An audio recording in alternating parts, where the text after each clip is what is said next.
So now let's get back on topic and actually bring this whole thing to a close, looking at what I think are the biggest challenges each companion faced, and more importantly, how that idea evolved over time. Early on, it was simple.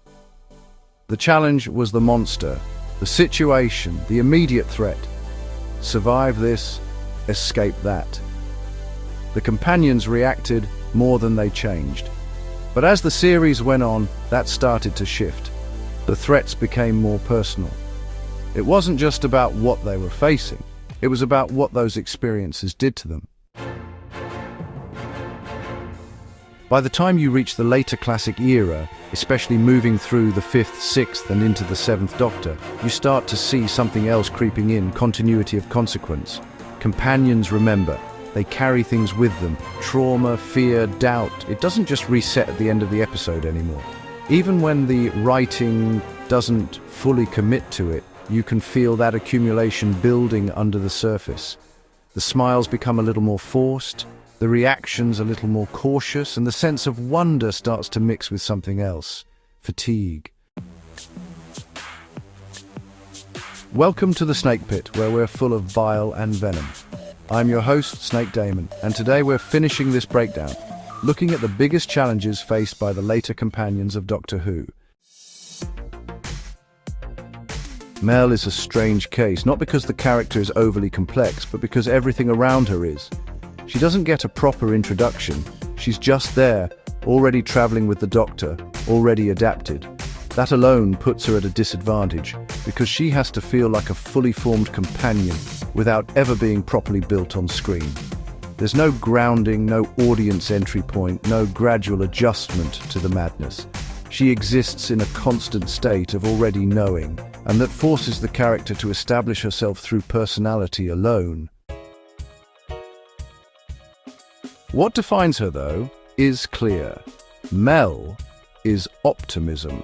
Not naive, not blind, but something more stubborn than that. She chooses to remain optimistic in situations that don't justify it, and that becomes more important the longer you look at the era she exists in. The 6th Doctor's run is wildly inconsistent in tone, jumping between dark, satirical, absurd, and outright bizarre sometimes within the same story. That kind of instability can break a character if they don't have a strong center, and Mel becomes that center.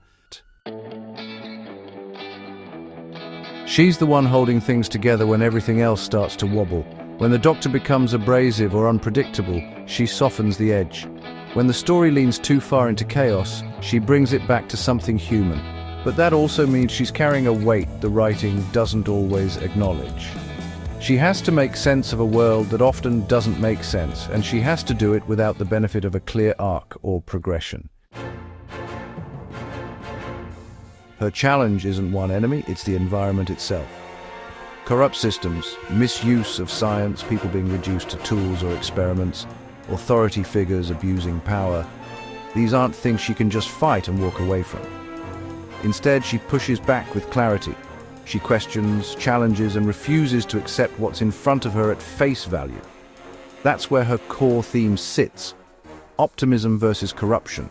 Her positivity isn't just a character trait, it's resistance. It's her way of refusing to let the universe drag her down to its level. What's interesting is that this doesn't evolve in the way other companions' arcs do. Mel doesn't become harder or more cynical over time. If anything, she doubles down on who she is. And that's arguably harder because it requires constant effort. It's easy to become jaded. It's harder to stay hopeful when everything around you suggests you shouldn't. When the 7th Doctor takes over, the dynamic shifts again. The chaos becomes quieter, more controlled, more deliberate. The Doctor becomes manipulative, always thinking several steps ahead, treating situations and sometimes people as pieces on a board. And that's where Mel starts to feel slightly out of place. She operates on honesty and instinct, while he operates on secrecy and long-term strategy. It's not a direct conflict, but it creates distance. For the first time, she's not stabilizing the Doctor. She's trying to keep up with him. and that leads into her exit. No dramatic tragedy, no forced departure. She chooses to leave. She steps away from the chaos, from the unpredictability, from the constant pressure of traveling with someone who is becoming harder to understand.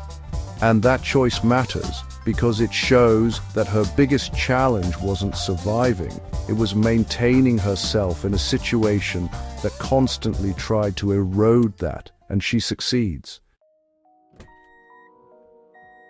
Then you get Ace, Dorothy McShane, and this is where everything shifts again, but this time in a much more deliberate way. Ace isn't just reacting to the universe anymore, she's being shaped by it.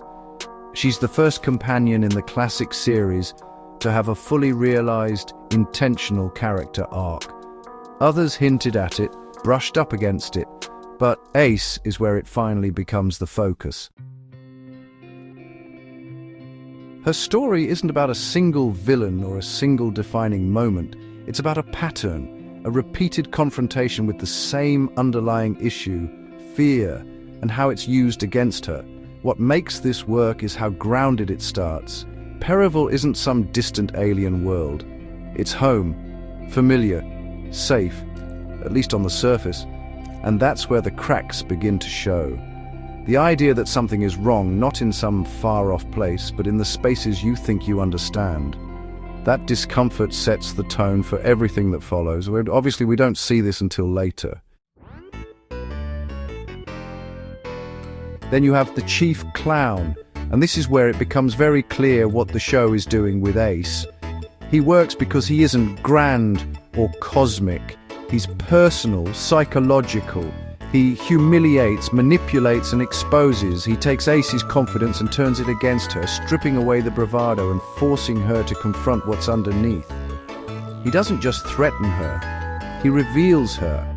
And that's the key. He's not just a villain. He's an embodiment of fear, of manipulation, of being controlled, exposed, and reduced. Everything Ace tries to mask with attitude and defiance is dragged into the open, and she has to deal with it. That theme doesn't disappear, it escalates, because the Seventh Doctor doesn't shield Ace from these experiences. He engineers them. He places her in situations that force her to confront herself, whether she's ready or not. There's an argument to be made that he's helping her grow, but there's also a strong case that he's using her as part of a larger plan. And that ambiguity is what makes her arc so effective. By the time you reach the Curse of Fenric, everything comes together. The fear is no longer external, it's internal. Doubt, guilt, belief, identity. And then comes the revelation about her mother, the child she saves, and how it ties back into her own existence.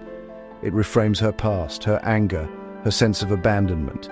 It forces her to confront not just what she fears, but who she is. That's not just character development, that's transformation. Ace's biggest challenge isn't surviving the universe, it's understanding herself within it. Facing fear repeatedly until it loses its power over her.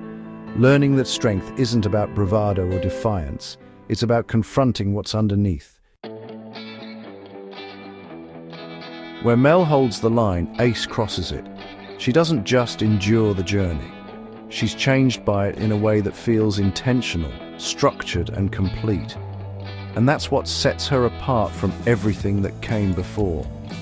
And that's really the evolution of the companion across the classic series, from reacting to enduring to becoming.